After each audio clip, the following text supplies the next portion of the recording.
पुण्यात्माओं, इस दास के उद्देश्य से जो पूर्ण परिचित हो जाएगा उसके मन में दोष नहीं आ सकता।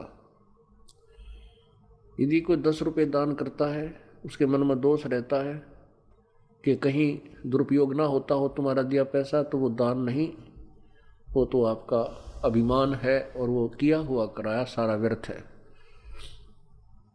इस दास का उद्देश्य है कि आपको मांझ धो के स्वच्छ करके और फिर परमात्मा की या भक्ति समाने योग्य एक पात्र बनाऊं और फिर राम नाम की आपके अंदर ये कमाई करवा करके सतलोक ले चलूं। आप कोई दान नहीं कर सकते, आप हाथ से सेवा भी नहीं कर सकते जब तक परमात्मा राजी नहीं है। एक आदमी का रंग मार गया, बता करके दिखाओ सेवा कैसे करेगा। परमात्मा की शक्ति से ये कठपुतली चल रही है, ये हाड़ चाम का बना हुआ पुतला जो प्रभु की दी हुई शक्ति से निकल जाएगी, ये नहीं चल सकेगा। कोट यत्न करना।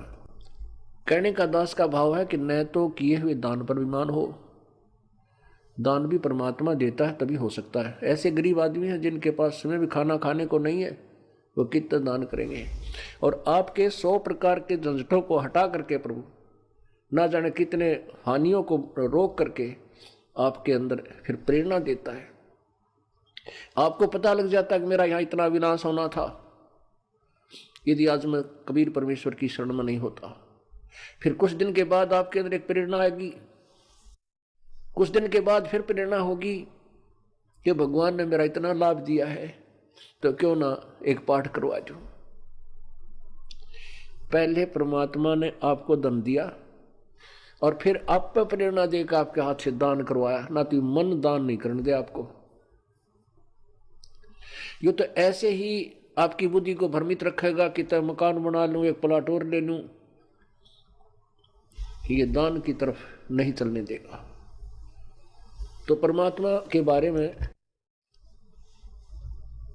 दादू जी कहते हैं, करे करावे साइया ये मन में लहर उठा, दादू सिरदर जीव के वो आप बगल हो जावे। सब कुछ परमात्मा कर रहे हैं। आपको पहले धन देते हैं, फिर आपकी आत्मा प्रेरणा करते हैं और दान भी वही करा पाते हैं। दान के विषय में प्रभु ने कहा है कि इस हाथ में ले रखा हो ना, दान देने के लिए तैयारी कर रहा हो इस हाथ से, तो इस समय भी मत पलटना, इतने में मन बदल जाएगा, तुरंत छोड़ देना। नहीं तो यू काल दान नहीं करने देगा, धर्म नहीं करने देता, यू पाप करवाओ नरे।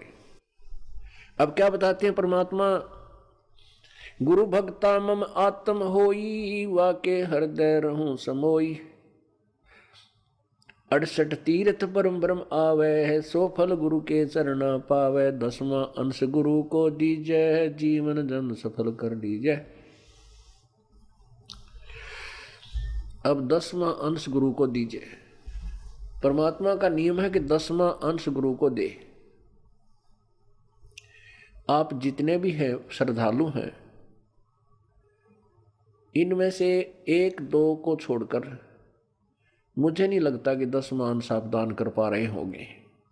फिर भी कर रहे हो, ये तो मैक्सिमम बता दिया भगवान, यानी ये तो कम से कम है, मिनिमम। फिर भी आप जितना जैसा करोगे वैसा मिलता ही रहेगा। और फिर भी आपको कितना लाभ हो रहा है। यदि आप परमात्मा के नियम को पूर्ण रूप से निभा सके तो कहना ही क्या है। और फिर देखना, परमात्मा कहते हैं, धर्म तो धसके नहीं, ये धसके तीनों लोक, खैरायत में खैर है वही कीजिए आत्म पोख।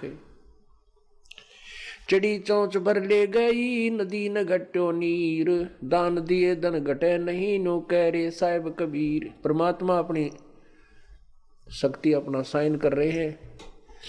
कहते हैं, आप जो दान करते हो ऐसा है जैसे बहती दरिया में चिड़िया ने एक चौंच भर ली हो पानी की, उससे जल नहीं घटा। और दान देने से धन कभी कम नहीं हो सकता। कहते दान धन चाहे तो दान कर, और मुक्ति चाहे जप नाम। आपने संसार में रहना है, काल के जाल से पार होना है। काल का ऋण उतारने के लिए आपने धर्म यज्ञ आदि करना पड़ेगा, क्योंकि आप ऋणी हैं। उसके लिए विधि बता रहे हैं कि 10वां अंश गुरु को दीजय, जीवन जन्म सफल कर लीजय। फिर दान करे तो पूरे संत के बिना कोई भी धर्म नहीं करना चाहिए, कोई भी धार्मिक अनुष्ठान नहीं करवाना चाहिए।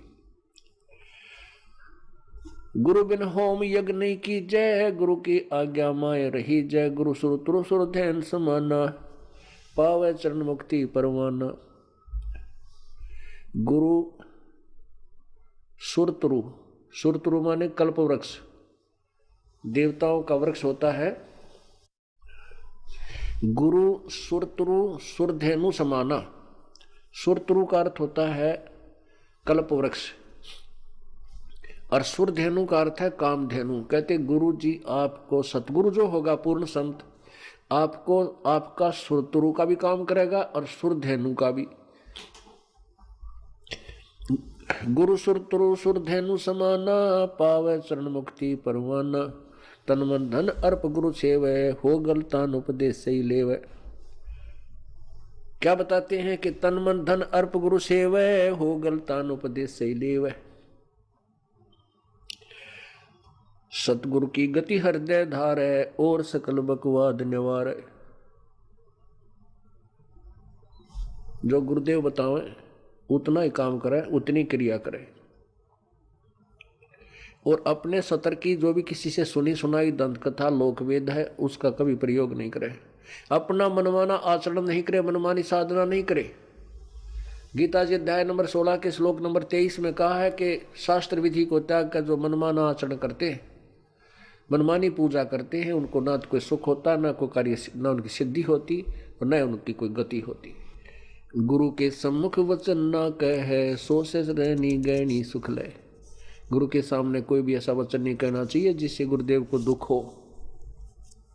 जिन बातन से गुरु दुख पावे, तिन बातों को दूर भगावे।